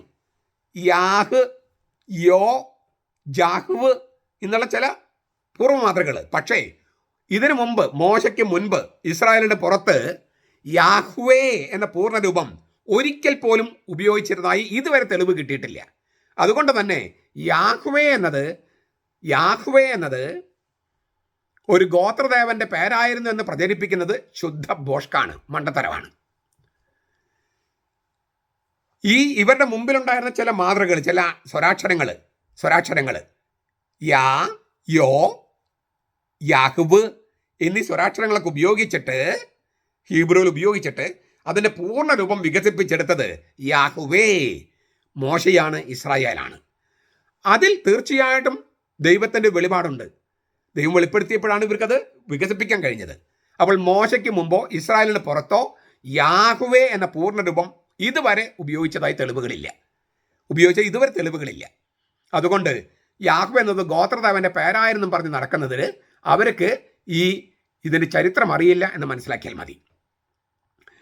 ഈ പൂർവ്വമാതൃകൾ ഞാൻ പറഞ്ഞല്ലോ, ചില വാക്കുകൾ, സ്വരാക്ഷരങ്ങൾ, യാ, യോ, അല്ലേ, യാഹ്വ് തുടങ്ങിയുള്ള ഈ സ്വരാക്ഷരങ്ങൾ അവർ സർഗാത്മകമായി രൂപാന്തരപ്പെടുത്തി വിശ്വാസന മൂശയിലിട്ട് ദൈവത്തിൻ്റെ നാമമായി വാർത്തെടുത്തത്, ആ നാമത്തിൽ തങ്ങളുടെ ദൈവചിത്രത്തെ അവതരിപ്പിച്ചത് മോശയാണ്, ഇസ്രായേലാണ്. തീർച്ചയായിട്ടും ഇതൊരു ചരിത്രകാരൻ്റെ വീക്ഷണമാണ്. വെളിപാട് സ്വീകരിക്കാതെ ഈ ക്രിയാത്മക രൂപാന്തരപ്പെടുത്തൽ അസാധ്യമാണ് എന്ന വിശ്വാസയുടെ വീക്ഷണത്തെ അത് റദ്ദ് ചെയ്യുന്നില്ല. സർഗപ്രവൃത്തിയിൽ എപ്പോഴും ഉന്നതത്തിൽ ലഭിക്കുന്ന ഉൾക്കാഴ്ചയുണ്ട്. ആ ഉൾക്കാഴ്ചയും ഇവൻ്റെ സർഗാത്മകതയും ചേർന്നിട്ടാണ് ഈ ഏത് കണ്ടുപിടുത്തവും അല്ലെങ്കിൽ ഏത് സർഗപ്രവൃത്തിയും സംഭവിക്കുന്നത്. അപ്പോൾ മനുഷ്യൻ്റെ സർഗാത്മകതയും ദൈവത്തിൻ്റെ വെളിപാടും ഒന്നു ചേരുകയാണ്. യാവൂൻ, YAUN, യാവൂൻ, യാവ്, YAU, യാ, YA എന്നീ ഹെബ്രായ വാക്യാംശങ്ങൾക്കർത്ഥം എൻ്റേത് അല്ലെങ്കിൽ എൻ്റെ ദൈവം എന്നൊക്കെയാണ്. ഒരു വൈയക്തിക ദൈവമാണ്, മനുഷ്യനുമായി ബന്ധപ്പെടുന്ന ദൈവമാണ് യാഹ്വേ എന്ന് വെളിപ്പെടുത്തുകയാണ്. സ്വയം ആളായിരിക്കുന്ന ദൈവം വ്യക്തികളെ കരുതലോടെ ശ്രദ്ധിക്കുന്ന ദൈവമാണ് എന്ന് ധ്വനി.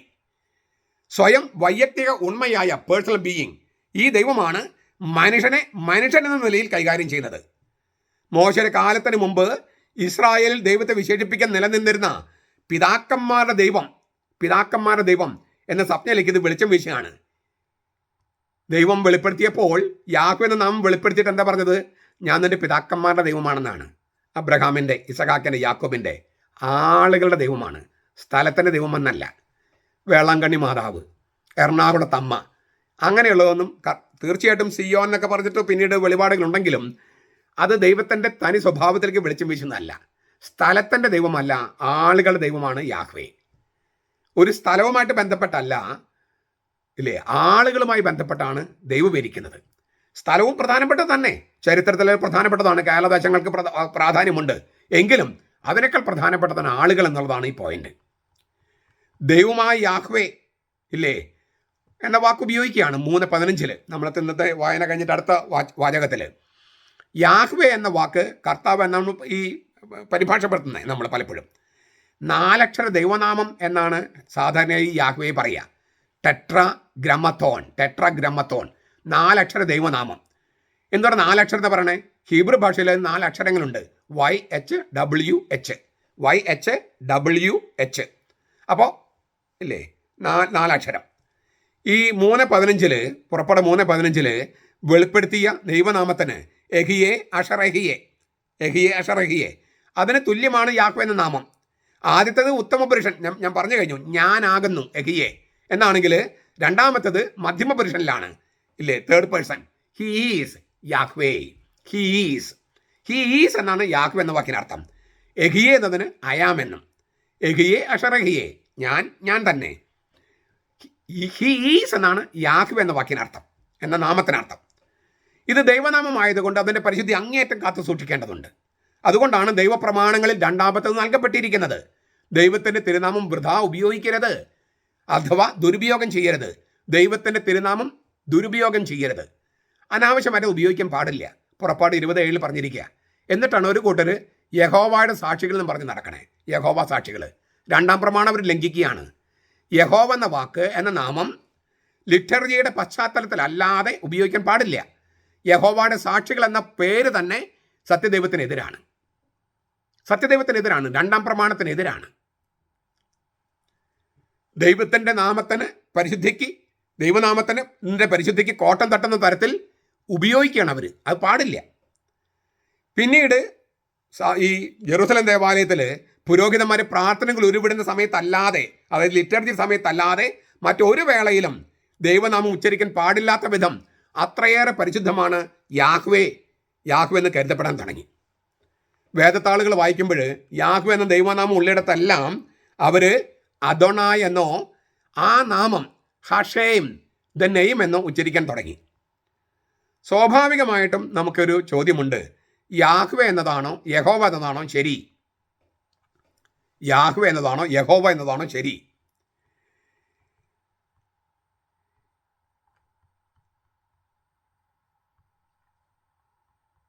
ബൈബിൾ പണ്ഡിതന്മാരെല്ലാവരും പറയുന്നു യഹോവ എന്നത് വ്യാകരണപരമായി അസാധ്യമാണ്. മസൊറട്ടസ് പാഠത്തെക്കുറിച്ചുള്ള മസൊറട്ടസ് എന്ന് പറഞ്ഞ ഒരു ഗണം യഹൂദന്മാരാണ്. ഈ ഹീബ്രു, ഇപ്പം മോഡേൺ ഹീബ്രു ഉണ്ടല്ലോ, ഇസ്രായേലിൽ ഇപ്പോൾ സംസാരിക്കുന്ന ഭാഷ, അതിന് സ്വരാക്ഷരങ്ങളില്ല.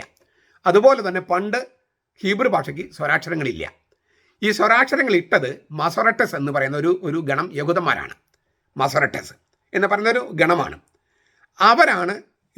അവരെക്കുറിച്ചുള്ള ഈ മസൊറട്ടസ് പാഠത്തെക്കുറിച്ചുള്ള തെറ്റിദ്ധാരണയിൽ നിന്നാണ് യഹോവ എന്ന് ഉപയോഗിക്കാൻ തുടങ്ങിയത്. ഈ ഹെബ്രായ അക്ഷരമാലയിലെ 4 വർണ്ണങ്ങളാണ് ദൈവനാമത്തിനായി ഉപയോഗിക്കുന്നത്. നമ്മൾ കണ്ടു കഴിഞ്ഞു.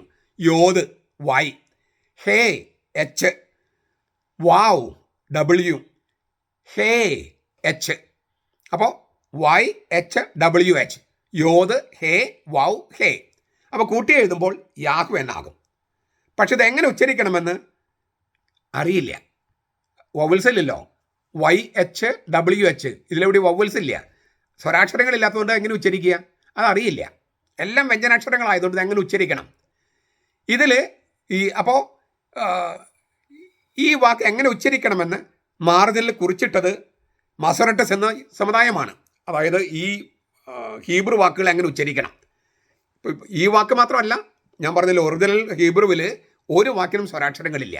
അപ്പോൾ സ്വരാക്ഷരങ്ങൾ ഇല്ലാത്ത വ്യഞ്ജനാക്ഷരങ്ങൾ മാത്രമുള്ള ഭാഷ അതെങ്ങനെ ഉച്ചരിക്കണമെന്ന് ഈ മാർജിനിൽ അവർ കുറിച്ചിട്ടു, ഈ മസൊറട്ടസ് എന്ന് പറഞ്ഞ കൂട്ടർ. എന്നാൽ ഈ യാഹ്വേ എന്ന വാക്ക് എങ്ങനെ ഉച്ചരിക്കണമെന്ന് അവർ കുറിച്ചിട്ടില്ല. എന്നാൽ യഹോവ സാക്ഷികളെ പോലുള്ള ചില ക്രൈസ്തവ വിഭാഗങ്ങൾ ചൂണ്ടിക്കാണിക്കുന്നത് അദോണായ് എന്ന ആ വാക്കിലെ സ്വരാക്ഷരങ്ങൾ എടുത്തിട്ട് യാഹ്വേക്ക് അപ്ലൈ ചെയ്യുക. അപ്പോൾ ഉച്ചരിക്കാൻ പറ്റുമെന്നാണ് അവർ പറയണേ.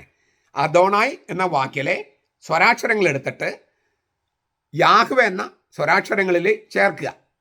അപ്പോൾ അവരിങ്ങനെ ചേർത്തത് 4 അക്ഷരനാമം നമ്മൾ പറഞ്ഞല്ലോ.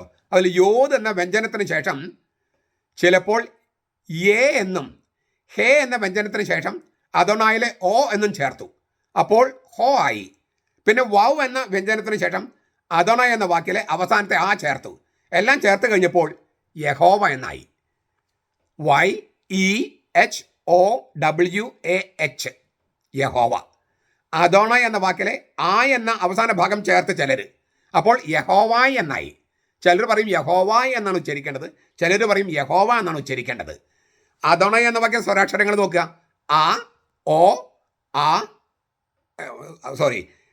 A O A I. അദോണായിൽ ഡി ആണ്. അവിടെ അദോണായ് എന്ന ഇതിനകത്ത് ഡിയും എന്നും മാത്രമാണ് വ്യഞ്ജനാക്ഷരമുള്ളൂ. ബാക്കിയെല്ലാം സ്വരാക്ഷരങ്ങളാണ്. A O A I.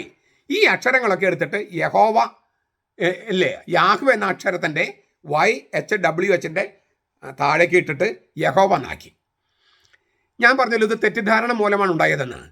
ഈ ഒരു വ്യഞ്ജനാക്ഷരത്തിലെ ഒരു ഹീബ്രു വാക്ക് എങ്ങനെ വായിക്കണമെന്ന് ഈ മസൊറട്ടസ്കാർ മാർജിനിൽ എഴുതിയിട്ടു. അതിന് കേര കെത്തിഫ് എന്ന് പറയുക. കെത്തിഫ് എന്ന് പറഞ്ഞാൽ വാട്ട് ഈസ് റിട്ടൺ, എഴുതപ്പെട്ടത്. കേര എന്ന് പറഞ്ഞാൽ വായിക്കേണ്ടത്. എങ്ങനെയാണ് എഴുതിയിരിക്കുന്നത്, എങ്ങനെയാണ് വായിക്കേണ്ടത്. എന്നാൽ ഈ ചില വാക്കുകൾ അവർ ഒഴിവാക്കി. അതായത് സ്വരാക്ഷരങ്ങൾ എഴുതിയില്ല. അവയെ നിത്യമായ ഖേരെ എന്നാണ് അവർ വിശേഷിപ്പിച്ചത്. അതായത് അത് ഉച്ചരിക്കുന്ന എങ്ങനെയൊന്നും എഴുതാൻ പാടില്ല, ഉച്ചരിക്കുന്ന എങ്ങനെ എഴുതാൻ പാടില്ല, അവിടെ ഉച്ചാരണം നൽകാൻ പാടില്ലെന്ന് ഈ മസറട്ടസ്കാർ വിശദിച്ചു. അങ്ങനെ ഒഴിച്ചിട്ട വാക്കുകളിൽ മുഖ്യമായത് 4 അക്ഷര ദൈവനാമമാണ്. അത് ഉച്ചരിക്കാനേ പാടില്ലാത്തതാണല്ലോ. ഉച്ചരിക്കാൻ പാടില്ലാത്ത നാമമാണെങ്കിൽ പിന്നെന്തിനാണ് ഉച്ചാരണം എഴുതിയിടണേ? പിന്നെ അതിൻ്റെ ഉച്ചാരണം അറിയാവുന്നത് ആരാണ്? പുരോഹിതന്മാർ.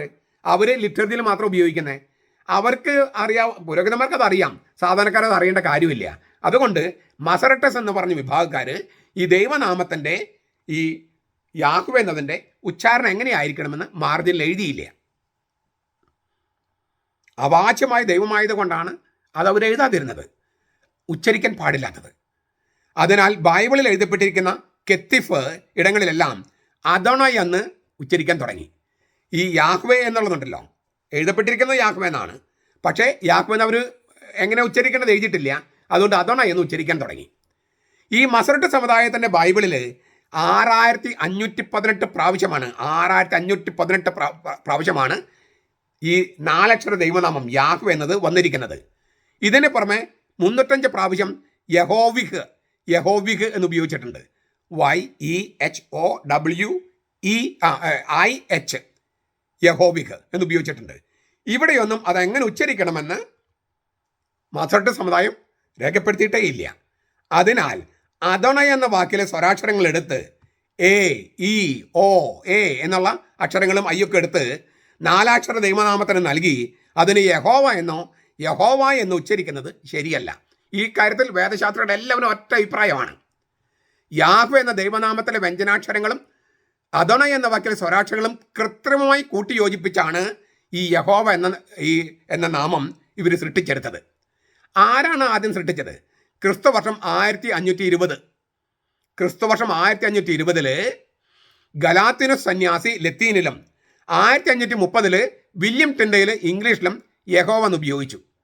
അന്നത്തെ ഇംഗ്ലീഷിൽ IJY എന്നീ വർണ്ണങ്ങളില്ല.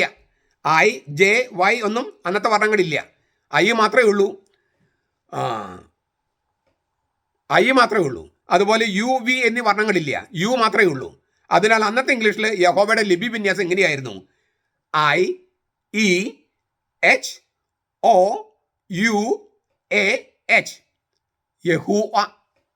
യഹൂവ അങ്ങനെ പറ്റുള്ളൂ. IEHOUAH ഇതാണ് 1530 യഹോവയുടെ സ്പെല്ലിങ്, ലിപി വിന്യാസം. പിന്നീട് പല ബൈബിൾ ഭാഷകളിലും യഹോവ, ചിലപ്പോൾ ജഹോവ എന്നൊക്കെ കാണപ്പെടാൻ തുടങ്ങി. ഇപ്പം നമ്മൾ സത്യവേദ പുസ്തകത്ത് യഹോവ എന്നാണ് ഉപയോഗിച്ചിരിക്കുന്നത്. അത് ഇതിനെ ആസ്പദമാക്കി പരിഷ്കരിക്കുമ്പോൾ ഒരു മാറ്റമെന്നാണ് ഞാൻ വിചാരിക്കുന്നത്. ഈ 4 അക്ഷര ദൈവനാമത്തിൽ സ്വരാക്ഷരങ്ങളില്ല. അതിനാൽ അതിൻ്റെ മൗലികമായ ഉച്ചാരണം യാഹ്വേ എന്നാണ്. സ്വരാക്ഷരങ്ങളില്ലെങ്കിൽ യാഹ്വേ എന്ന് ഉച്ചരിക്കാൻ പറ്റൂ എന്നും അങ്ങനെയായിരുന്നു. അത് നമ്മൾ സ്വീകരിക്കേണ്ടതുണ്ട്. ഈ അമേരിക്കയിലെ വാച്ച് ടവർ എന്ന് പറഞ്ഞൊരു സ്ഥലമുണ്ട്. ഈ യോഗവസാക്ഷികളുടെ കേന്ദ്രം അതാണ്, വാച്ച് ടവർ. ഞാനതിനെ watch tower of the devil's watch tower എന്നാണ് വിളിക്കുക. അവിടെ നിന്ന് ഇറക്കിയിരിക്കുന്ന ഒരു വിശദീകരണ കുറിപ്പുണ്ട്. അവർ പറഞ്ഞിരിക്കുന്നത് ഇങ്ങനെയാണ്: ഈ യാഹ്വേ എന്ന 4 അക്ഷര ദൈവനാമത്തിന് യഹോവ എന്ന ഉച്ചാരണം ശരിയല്ല എന്നാണ് മിക്ക വേദശാസ്ത്രങ്ങളും പറയുന്നത്. അത് നമുക്കറിയാം. എങ്കിലും കഴിഞ്ഞ കുറേ നാളുകളായി നമ്മൾ യഹോവ എന്ന് ഉച്ചരിക്കുന്നത് കൊണ്ട് നമ്മളത് തുടരുകയാണ്. എങ്ങനെയുണ്ട്? യഹോവ എന്ന് ദൈവനാമത്തെ ഉച്ചരിക്കുന്നത് ശരിയല്ലെന്ന് വേദശാസ്ത്രികൾ അഭിപ്രായപ്പെടുന്നു. അത് സത്യമാണ്, നമ്മൾ അംഗീകരിക്കുന്നു.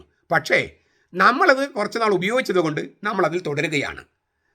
നമ്മളിപ്പോൾ എന്താ പറയുക, നമ്മൾ കുറേ നാൾ വ്യഭിചാരം ചെയ്തുകൊണ്ടിരിക്കുകയായിരുന്നല്ലോ. അത് തെറ്റാണെന്നൊക്കെ പറയുന്നുണ്ടെങ്കിലും നമ്മൾ ഇത്ര നാളും ചെയ്തുകൊണ്ടിരുന്നതുകൊണ്ട് നമ്മൾ വ്യഭിചാരം തുടരുകയാണ് എന്ന് പറയുന്നതിന് തുല്യമാണ്. ഈ വ്യഭിചാരം ചെയ്യരുതെന്ന പ്രമാണം നൽകിയവൻ തന്നെയാണ് ദൈവത്തിൻ്റെ നാമം യാഹ്വേ ദുരുപയോഗം ചെയ്യരുത്, അനാവശ്യമായ സന്ദർഭങ്ങൾ ഉപയോഗിക്കരുത്, ലിറ്റർജിക്കല്ലാതെ അത് ഉപയോഗിക്കാൻ പാടില്ല എന്ന് വെളിപ്പെടുത്തിയത്. ലിറ്റർജിയിൽ പോലും എപ്പോഴും പാടില്ല. പാപപരിഹാര ദിനത്തിൽ മാത്രമാണ് മഹാപുരോഹിതൻ ഇസ്രായേൽ അത് ഉച്ചരിച്ചിരുന്നത്, അല്ലെങ്കിൽ ഉച്ചരിക്കില്ല. അപ്പോൾ 2ാം പ്രമാണം വിലക്കിയിരിക്കുന്ന കാര്യമാണ് യഹോവയുടെ സാക്ഷികൾ ലംഘിക്കുകയാണ്. അവർക്കത് ഇല്ലേ, ആ പ്രമാണം എന്ന് പറഞ്ഞാൽ അവർക്ക് 3ാം പ്രമാണമായിട്ടാണ് അവർ പറയണേ. 2ാം പ്രമാണം വിഗ്രഹങ്ങൾ ഉണ്ടാക്കാൻ പാടില്ല എന്നൊക്കെയാണ് പറയണേ. നമ്മളത് 1ാം പ്രമാണത്തിൻ്റെ ഭാഗമായിട്ട് കണക്കാക്കുന്നു. ഏതായാലും ദൈവപ്രമാണത്തിൽ ഒന്നാണ് യഹോവയുടെ സാക്ഷികളെ ലംഘിക്കുന്നത്. യഹോവ എന്ന വാക്ക് ഉച്ചരിക്കാൻ പറ്റില്ല, യഹോവ എന്ന് പറയാൻ പറ്റില്ല, യാഹ്വേ എന്ന് തന്നെ പറയണം. അദോണായ് എന്ന ആ വാക്കിലെ വവൽസ് എടുത്തിട്ട്, സ്വരാക്ഷരങ്ങൾ എടുത്തിട്ട് യാഹ്വേയിലെ സ്വരാക്ഷരങ്ങൾ താഴെയും മുകളിലൊക്കെ ഇട്ടിട്ട് കൃത്രിമമായി ഉണ്ടാക്കുന്നതാണ് യഹോവ. അത് തെറ്റായതാണ്, അത് ഉപയോഗിക്കാൻ പാടില്ല. യാഹ്വേ എന്നാണ് ശരിക്കുള്ളത്, അതും ഉച്ചരിക്കാൻ പാടില്ല, ലിറ്റർജിക്ക് പുറത്ത് ഉച്ചരിക്കാൻ പാടില്ല. യഹോവയാണെന്നാണെങ്കിലും ഉച്ചരിക്കാൻ പാടില്ല. അതുകൊണ്ട് യഹോവയുടെ സാക്ഷികൾ അവരുടെ പേരിൽ തന്നെ തെറ്റാണ്. അവർ ദൈവപ്രമാണങ്ങൾ ലംഘിച്ചുകൊണ്ടേയിരിക്കുകയാണ് ഓരോ പ്രാവശ്യവും. അതിനാൽ നമ്മൾ അവരിൽ നിന്നും അകലം പാലിക്കുകയും അവരെ തിരിച്ചു കൊണ്ടുവരാൻ വേണ്ട ശ്രമങ്ങൾ നടത്തുകയും വേണം. ഇത്രയും നമ്മൾ പറഞ്ഞിട്ട് നമുക്കൊരു കൺക്ലൂഷൻ എടുക്കണ്ടേ? അപ്പോൾ എന്താണ് ഈ ദൈവം വെളിപ്പെടുത്തിയ എഹിയേ അഷർ എഹിയേ അല്ലെങ്കിൽ യാഹ്വേ അല്ലേ എന്ന് പറഞ്ഞതിൻ്റെ അർത്ഥം എന്താണ്? ഞാനായിരിക്കുന്നത് നിനക്ക് വേണ്ടിയാണ്. ഞാനായിരിക്കുന്നത് നിനക്ക് വേണ്ടിയാണ്. നീ ഈജിപ്തിലേക്ക് പോ. ഞാനെങ്ങനെ പോകും? ഞാൻ അവിടെ ഒരു കൊലപാതകം ചെയ്തിട്ട് വന്നവനാ. ഞാനായിരിക്കും നിനക്ക് വേണ്ടിയാണ്. ഞാൻ നിൻ്റെ കൂടെയുണ്ട്. ഞാൻ നിൻ്റെ നാക്കിലിരിക്കും. ഞാൻ നിൻ്റെ കൂടെ ഇരിക്കും. ഞാനായിരിക്കും നിനക്ക് വേണ്ടിയാ. നീ പോ, നീ എനിക്ക് വേണ്ടി പോ, ഞാൻ നിനക്ക് വേണ്ടിയാണ്. എന്തൊരു ഗംഭീരമായ ഒരു ഉറപ്പാണത്. ഞാനായിരിക്കുന്നത്, ഞാൻ ദൈവമായിരിക്കും നിനക്ക് വേണ്ടിയാണ്. നീ എന്ന ആൾക്ക് വേണ്ടിയാണ് ഞാൻ എന്ന ആൾ ആയിരിക്കുന്നത്. അതുകൊണ്ട് നീ എനിക്ക് വേണ്ടി പോ. ഞാൻ പറയുന്ന കാര്യം നീ പറയേ. ഞാൻ ചെയ്യുന്ന കാര്യങ്ങൾ ഞാൻ പറയുന്ന കാര്യം നീ ചെയ്യേ. എന്നിട്ട് എൻ്റെ ജനത്തെ നീ കൊണ്ടുപോവാ. ഇങ്ങനെ ഒരു മിഷനെ അല്ലേ ഉറപ്പിച്ച് എന്താ പറയുക ധൈര്യപ്പെടുത്തി വിടുകയാണ് മോശയെ. ഇന്ന് നമ്മയാണ് ധൈര്യപ്പെടുത്തി വിടുന്നത്. നമുക്കറിയാലോ, മിഷൻ പ്രവർത്തനം അത്ര എളുപ്പമൊന്നുമല്ല. സംഗതി നമ്മൾ പറയും വലിയ പ്രശ്നങ്ങളൊന്നും ഇല്ല എന്ന് പറഞ്ഞാലും അവിടെ ഇവിടെയൊക്കെ പ്രശ്നങ്ങളുണ്ട്. നമ്മൾ ശരിക്കും സുവിശേഷം പ്രസംഗിക്കാൻ തുടങ്ങിയാൽ പ്രശ്നങ്ങൾ കൂടുകയും ചെയ്യും. എന്നാലും നമ്മൾ പേടിക്കരുത്.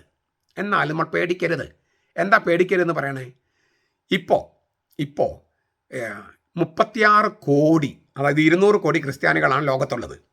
ഇതിൽ 36 കോടി ക്രിസ്ത്യാനികളെ പ്രധാനമായിട്ടും മുസ്ലിംസ് ആക്രമിക്കുകയാണ്. വിവിധ രാജ്യങ്ങളിൽ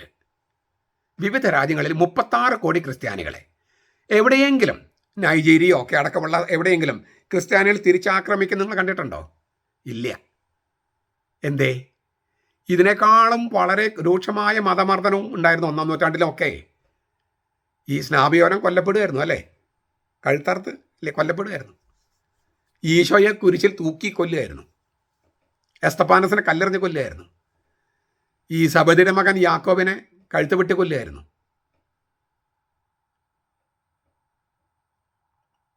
പിന്നെ യേശുവിൻ്റെ സഹോദരൻ എന്നറിയപ്പെട്ടിരുന്ന യേശുവിൻ്റെ കസനായ യാക്കോബിനെ കൊല്ലുമായിരുന്നു. 64 പത്രോസിനെ തലകീഴായി കൊല്ലുമായിരുന്നു. 67 റോമായിൽ വെച്ചിട്ട് പൗലോസിനെ തലവെട്ടി കൊല്ലുമായിരുന്നു. 72 നമ്മുടെ നാട്ടിൽ വെച്ച് തോമസ് ലീയെ കുന്തം കൊണ്ട് കുത്തി കൊല്ലുമായിരുന്നു. എല്ലാവരും കൊല്ലപ്പെടുമായിരുന്നു. ഈ 12 പേരിൽ ഒരാളൊഴികെ ബാക്കി എല്ലാവരും 12 സ്ലീഹന്മാരും പിന്നെ എസ്തപ്പാനോസും സ്നാപകനും യേശു ഒക്കെ കൂട്ടിയാൽ ആദ്യം ഉണ്ടായിരുന്ന 10-15 പേരിൽ ഒരാളൊഴികെ ബാക്കി എല്ലാവരും കൊല്ലപ്പെടുമായിരുന്നു. അവരിൽ നിന്നാണ് ഇപ്പം നമ്മൾ പറഞ്ഞ് 200 കോടിയായത്. 2000 കൊല്ലം കൊണ്ടാണ്. അത് തീരെ മോശമൊന്നുമല്ല. അതിനകത്ത് ചില ഈ രാഷ്ട്രീയ കാരണങ്ങളെ ചില രാജ്യങ്ങളിൽ പള്ളിയിൽ പോകാതെ ഇരിക്കുന്നുണ്ട്. ഇപ്പോൾ ഫ്രാൻസിൽ പ്രശ്നമുണ്ട്, ജർമ്മനി പ്രശ്നമുണ്ട് എന്ന് വിചാരിച്ചിട്ട് അവിടെ എല്ലാവരുടെയും പ്രശ്നമുണ്ടോ? എല്ലാ രാജ്യങ്ങളിലും പ്രശ്നമുണ്ടോ? നമ്മുടെ ആളുകൾ കൂടുതൽ പോയിരിക്കുന്നത് ജർമ്മനി ആയതുകൊണ്ട് ജർമ്മനിയിൽ, അതും കിഴക്കൻ ജർമ്മനിയിൽ അധികം പേര് പള്ളി വരാത്തത് കൊണ്ട് പള്ളി മുഴുവൻ നശിച്ചു എന്ന് പറയുന്നത് ശരിയാണോ? അതൊരു റിവൈവലിൻ്റെ കാര്യമാണ്. പിന്നെ അത് രാഷ്ട്രീയ കാരണങ്ങൾ കൊണ്ടാണ്, മതപരമായ കാരണങ്ങൾ കൊണ്ടല്ല, രാഷ്ട്രീയ കാരണം കൊണ്ടാണ്. അതൊരു വിശദാംശം ഞാൻ കടക്കുന്നില്ല. അതുകൊണ്ട് വിശ്വാസം ക്ഷയിച്ചു, യൂറോപ്പിൽ വിശ്വാസം പോയി എന്നൊന്നും പറയുന്നതിനോട് എനിക്ക് യോജിപ്പില്ല. ഞാനിപ്പോൾ 2003 മുതൽ ഞാൻ വിദേശത്താണ്. പണ്ട് ഞായറാഴ്ച പള്ളിയിൽ പോകുമായിരുന്നു ഒരു 50% ആളുകൾ. പക്ഷെ അത് കഴിഞ്ഞു. ഇപ്പോഴോ കരിസ്മാറ്റിക് ഗ്രൂപ്പുകളായിട്ടും മറ്റു വിവിധ ഗ്രൂപ്പുകളായിട്ടും ഓൺലൈൻ ക്ലാസ്സുകളായിട്ടും എന്തുമാത്രം ചെറിയ ഗ്രൂപ്പുകളിലാണ് സഭ ഇങ്ങനെ വൈബ്രൻ്റായിട്ട് നിൽക്കണേ. പണ്ട് ഞായറാഴ്ച കുർബാനയ്ക്ക് മാത്രം പോയിരുന്ന ആളുകൾ ഇപ്പോൾ സദാസമയം ബൈബിളായിട്ടും പ്രാർത്ഥനയായിട്ടും പാട്ടായിട്ടും പിന്നെ ഓൺലൈനായിട്ടും എല്ലാ കർത്താവിനോട് ബന്ധപ്പെട്ടിരിക്കുകയാണ്. സഭയുടെ രൂപമാറ്റം, ഒരു പരിണാമം സഭയിൽ സംഭവിച്ചിരിക്കുന്നു. അതിന് വിശ്വാസത്തിൻ്റെ ക്ഷയമായിട്ട് കണക്കാക്കിയാൽ വിവരമില്ല എന്ന് ഞാൻ അവർക്ക് പറയൂ. പ്രത്യക്ഷത്തിൽ കാണുന്ന കാര്യങ്ങൾ കണ്ട് മാത്രം വിധിക്കുന്ന തീർത്തും തെറ്റായ മാനുഷിക വിധി. അതായത് പണ്ട് പള്ളി പോയിരുന്നു, ഇപ്പോൾ പള്ളിപ്പോക്ക് കുറച്ച് കുറഞ്ഞിട്ടുണ്ട്, പക്ഷേ കർത്താവിൽ വിശ്വാസം കൂടിയിരിക്കുകയാണെന്നാണ് ഞാൻ മനസ്സിലാക്കിയിരിക്കുന്നത്. പിന്നെ ഈ വിശ്വാസം കുറഞ്ഞപ്പോഴാണ് ഇപ്പോൾ ഇല്ലേ വർഗീയവാദം കൂടി, വർണ്ണവെറി കൂടി. ഈ യൂറോപ്പിലൊക്കെ വർണ്ണവെറി, വംശവെറി കൂടി. നമ്മുടെ നാട്ടിൽ വർഗീയത കൂടി. എന്താ കാര്യം? ക്രിസ്തീയ വിശ്വാസത്തിൽ കുറവ് വരുമ്പോൾ ഉണ്ടാകുന്ന പ്രശ്നങ്ങളാണ് ഈ വർണ്ണവെറിയും വംശവെറിയും ജാതിവെറിയും ഒക്കെ. ഇപ്പം അമേരിക്കയിൽ ഇല്ലേ വംശവെറി കൂടിയിരിക്കുകയാണ് കഴിഞ്ഞൊരു 5-10 കൊല്ലമായിട്ട്. എന്തേ കാര്യം? വിശ്വാസത്തിൽ, ക്രൈസ്തവ വിശ്വാസത്തിൽ കുറവ് വന്നാൽ ക്രൈസ്തവ വിശ്വാസം എന്താ പഠിപ്പിക്കുന്നത്? ദൈവത്തിൻ്റെ ഛായയിൽ സൃഷ്ടിക്കപ്പെട്ടവനാണ്. കറുത്തോ വെളുത്തോ ബ്രൗണോ അതൊന്നും ഒരു വിഷയമല്ല. ദൈവത്തിൻ്റെ ഛായയിൽ സൃഷ്ടിക്കപ്പെട്ടതാ. സനാതനധർമ്മം എന്താ പറയുന്നത്? കുറച്ച് പേര് മുകളിലുള്ളവരാണ്, പിന്നെ ഉള്ളവർ അതിന് കുറച്ച് താഴെയുള്ളവർ, പിന്നെ കുറച്ച് താഴെയുള്ളവർ, പിന്നെ കുറച്ച് താഴെയുള്ളവർ. 4 ഗണങ്ങളാണ് ശരിക്കും ദൈവത്തിൻ്റെ ഉള്ളൂ. മഹാഭൂരിപക്ഷവും ഔട്ട് കാസ്റ്റ് ആണ്, പുറജാതിക്കാരാണ്. അവർ ദൈവത്തിൻ്റെ ആളുകളല്ല.